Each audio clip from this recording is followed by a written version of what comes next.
Now for the 7 major issues.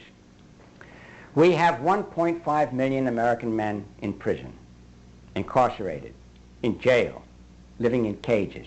1.5 million. That's a 50% increase from the time that I wrote my book in 1992. A 50% increase in 3 to 4 years. We have the highest incarceration rate in the world, my brothers and sisters, and this is the tragedy of our time. And it's time that we rise up and do something about it. Number 2, we have 1 million of our youth in street gangs, which is a natural result of our men being in prison. Since there is no masculine influence in their lives and the masculine principle was not able to work through the system, it oozed out of the system. Street gangs are little more than a setup of the tribal structure that has served humanity since the beginning. Number 3, our women are deteriorating physically, mentally, and emotionally. They have an increasing incidence of cirrhosis of the liver, of lung cancer. 3 to 4 million single women now have human papillomavirus or chlamydia. They are overworked, stressed out, apprehensive about the safety of their children and their own well-being. And that's just the top. That's the tip of the iceberg. Number 4, we have unprecedented crime in this nation. And do not let the recent spate of statistics fool you. Crime is down for one reason only. We've picked up by 500,000 men and thrown them into prison, and tens of thousands of children in juvenile detention centers. And if you say, well, George, isn't that the way to handle crime, to put the criminals in jail? If we have 1.5 million criminals in this nation, there's something wrong with this nation. There's no amount of punishment that's going to make society safe. It's high moral and ethical standards that make for a safe society. Just wait till the bumper crop of children, or the children from the last bumper crop of unwed mothers reaches adolescence. Then you're really going to see crime. Where are we? Number 5. Our educational system is in a state of dysfunction.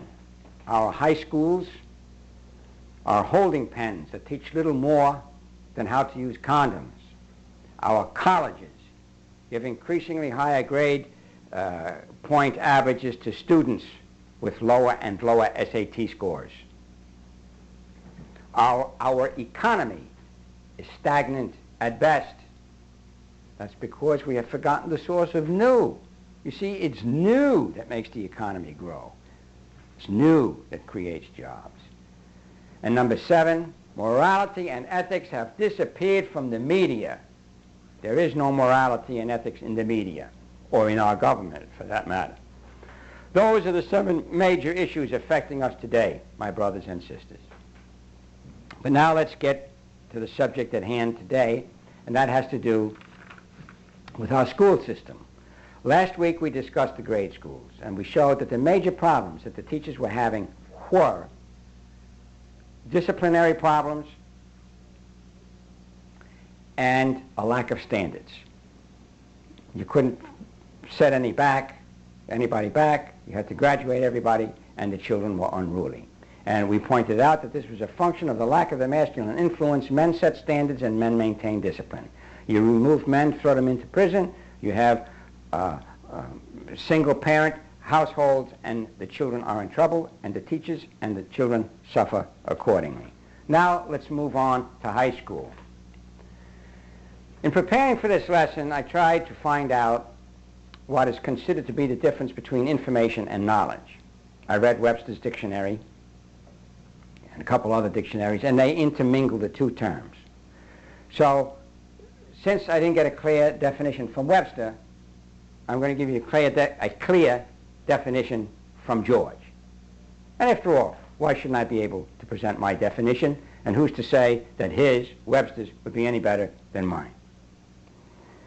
I wrote down, knowledge is the first cause from which information flows. Sounds pretty good, doesn't it? You get information from knowledge. It's the source of information. It's the ability required when a question or circumstance arises that cannot be answered or dealt with due to the limits of existing information. You need knowledge for that. Okay. Where does knowledge come from?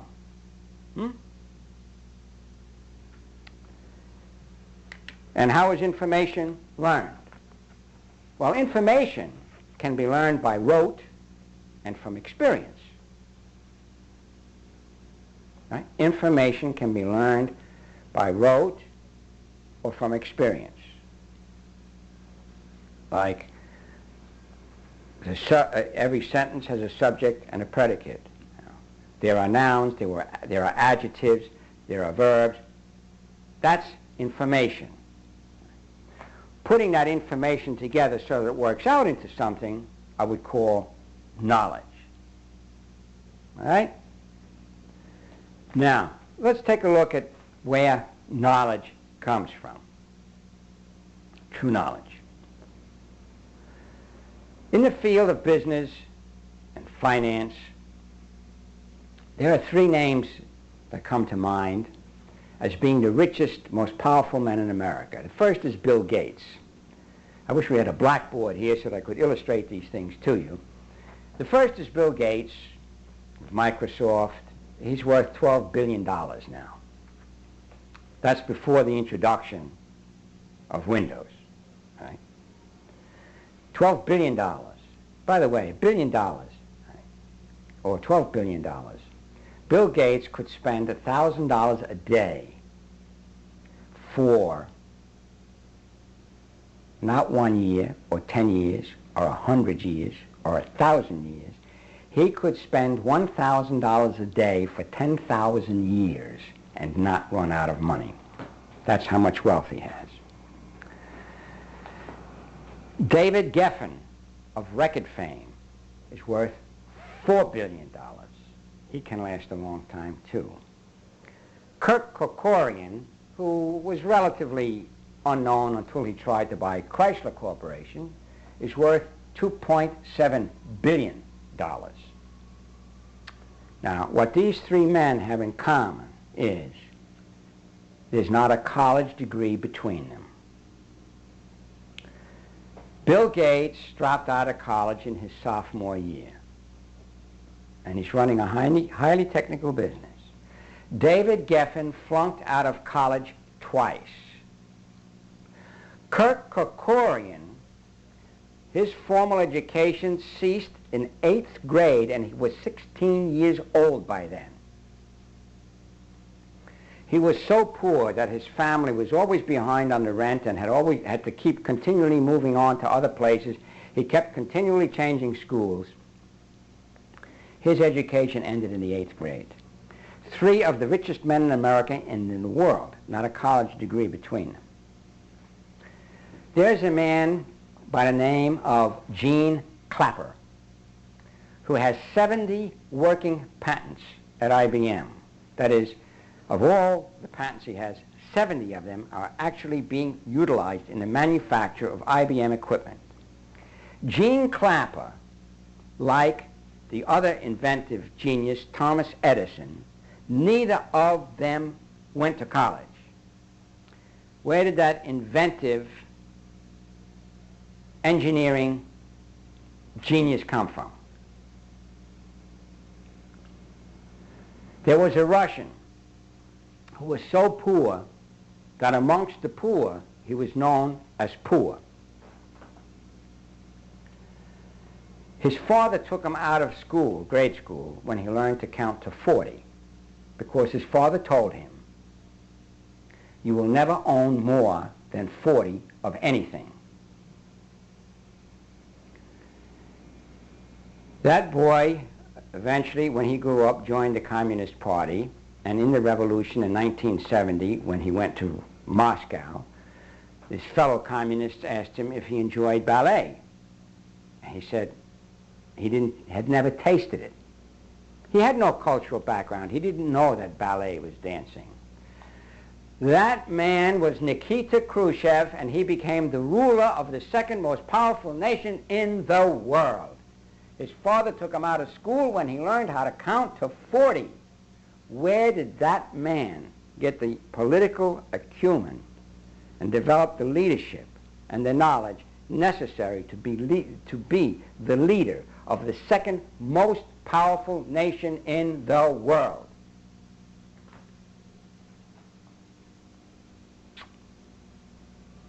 We're all familiar with Moses, the Buddha, Mohammed. Those men, 3 men, are responsible for 3 of the greatest religions in the world. They had no theological training, not one of the 3. Now think about this, my brothers and sisters. The richest, most powerful men in business in this country, not a college degree between them. The inventive genius of 2 famous men never went to college. The leader of the second most powerful nation in the world, taken out of school when he could count to 40. 3 of the great religious leaders of all time never had theological training. Where did that knowledge come from? Where did that knowledge come from? That knowledge, brothers and sisters, came from God. If you don't believe in God, it came from the absolute source. And that knowledge flows through men, through their conceptual understanding. And I say men, and I mean men. Men bring knowledge into this world. Men bring knowledge into this world. Not universities, not government grants, not schools. Men bring knowledge into this world from the absolute source. Women deal in information that comes from men. Furthermore, these men, multitudes of men who are bringing knowledge into this world, have always been called crazy by women and by men too. Fulton's folly. When Bob Fulton was trying to tinker around and build a steamboat, Fulton's folly. They felt he was loony. Marconi, the man responsible for the wireless, the idea of transmitting sound through the air. Think of this, 100 years ago. His friends took him to see a psychiatrist. They told him, don't worry, everything will be all right. We're going to take you to see somebody. Okay? Anybody who did, Henry Ford was considered crazy. Gandhi was considered crazy. Any man who brought new knowledge into this world, whether in the form of inventiveness, whether in the form of political viewpoint or philosophy, whether in the form of religion, was considered crazy. That's where knowledge comes from. And it used to be that schools had courses that would develop those faculties in men, their reasoning ability, that would make them conducive to bringing in knowledge. Couldn't put knowledge in them.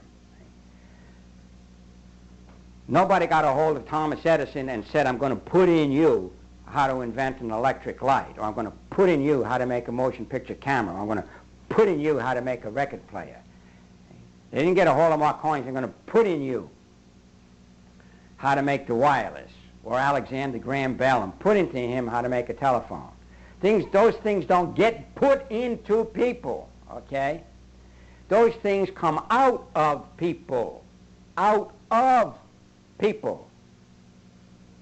And we try, or used to try, to have in schools to teach those subjects: ethics, mathematics,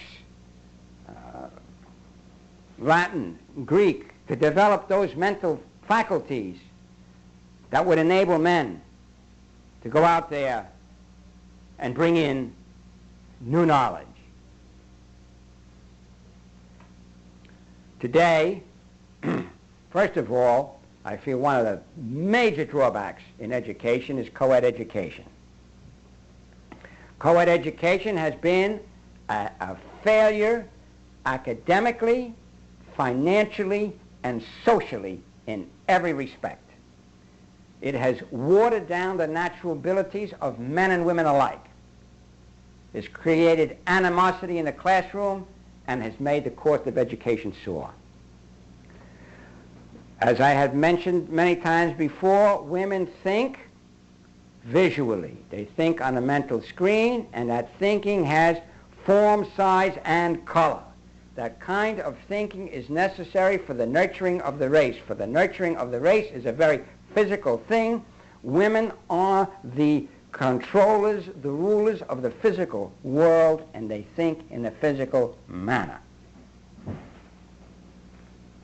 Men think conceptually, and it's conceptual thinking that brings inventiveness into the world.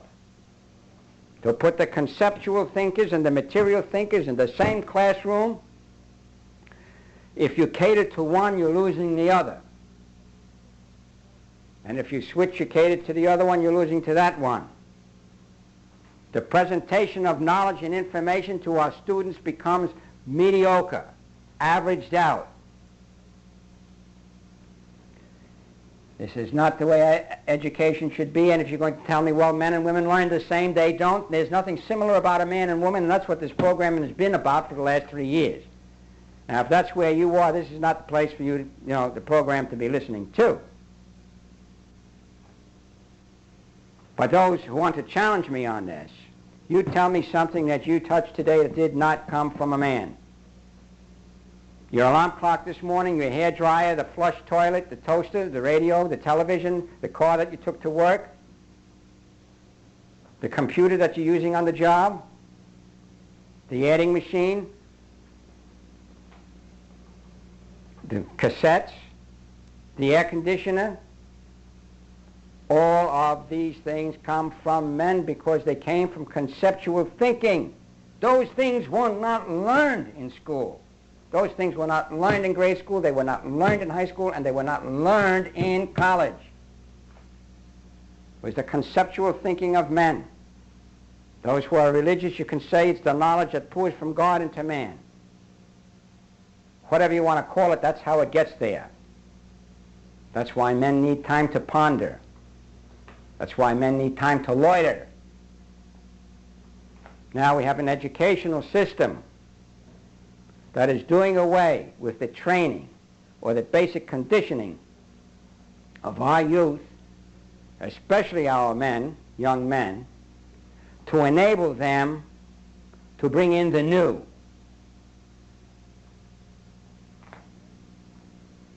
If you think about all the inventions that you know, like the airplane, the computer, radar, sonar, atomic power, rocketry, jet propulsion, brothers and sisters, all of those things were before 1950.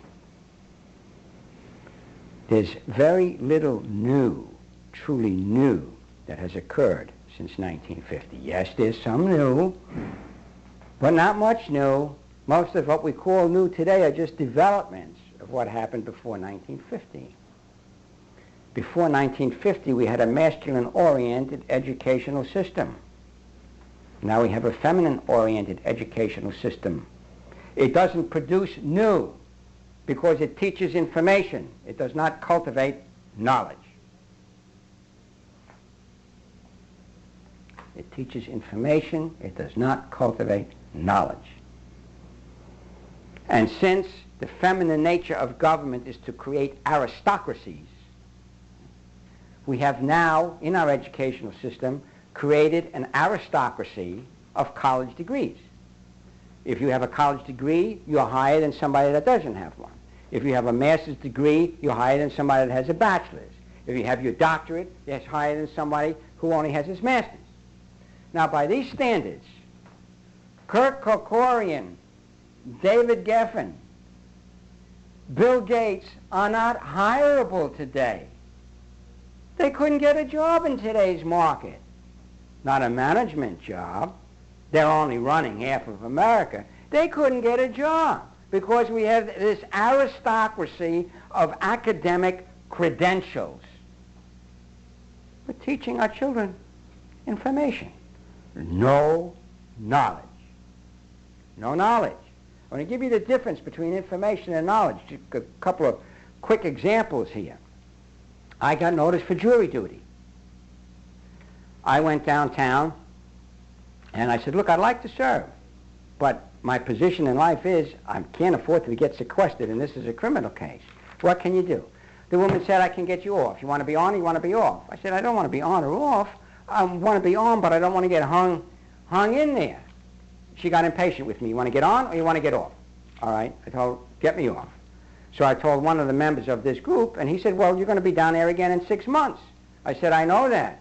You know that. But she doesn't. She's dealing in information, not knowledge. In order to get a knowledge decision, I'm going to have to get bumped up until I finally get a man. Right? Want to hear a good one on that?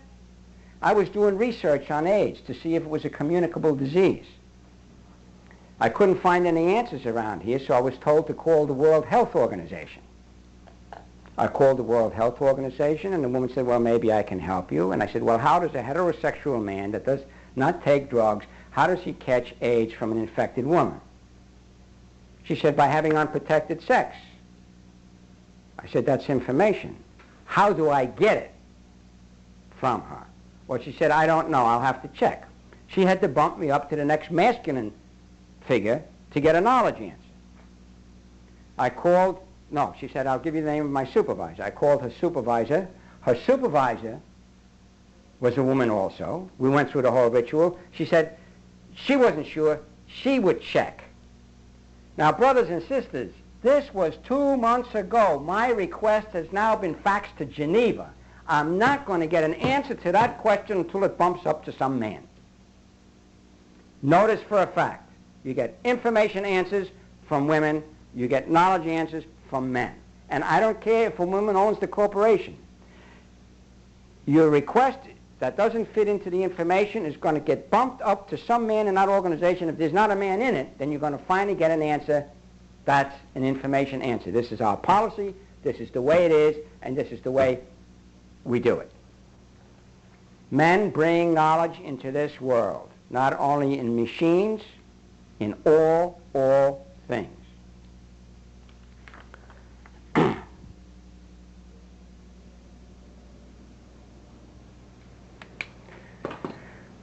All right. We have a quick review then. Knowledge comes from men. And by the way, if you feel I'm wrong, call me up. Tell me a knowledge that didn't come from a man. Tell me a machine or invention or whatever that did not come from a man. All right? And I will announce it on one of these programs. I promise you I will announce it on one of these programs. So we are teaching information, not knowledge. Okay? The economy is suffering because of it. Now, in closing, I'm going to say to you something I wrote down here. Women think informationally. There's nothing wrong with it. Women think informationally. That's necessary for the nurturing of the race. Information is a materially oriented subject. The feminine era is the information age. It is also the age of ignorance. And the teaching in our high schools reflects this philosophy. Thank you. I'll see you next week.